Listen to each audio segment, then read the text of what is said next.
শোনো, এদিক ওদিক ঘোরাঘুরি করে লাভ নেই। জমিতে চাষবাস করতে পারো, সেটাই তো সবচেয়ে ভালো। আরে চাষবাস যে করব, কি চাষ করব আমার ওটাই তো মাথায় ঢুকতেছে না। কি করব ওটা বলো। আমার মনে হয় এবার মরিচ চাষ করলে ভালো ফলন হবে।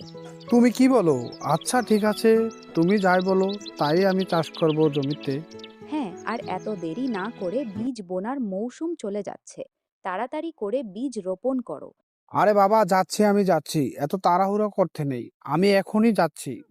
তারপর আশিক তার বউয়ের কথা শুনে চলে গেল মাঠের দিকে। আর কোনো কথাই বলল না। গিয়ে জমিতে কাজ করতে করতে আশিক ক্লান্ত হয়ে গেল। তারপর কাজ সেরে আশিক বাড়ি চলে এলো।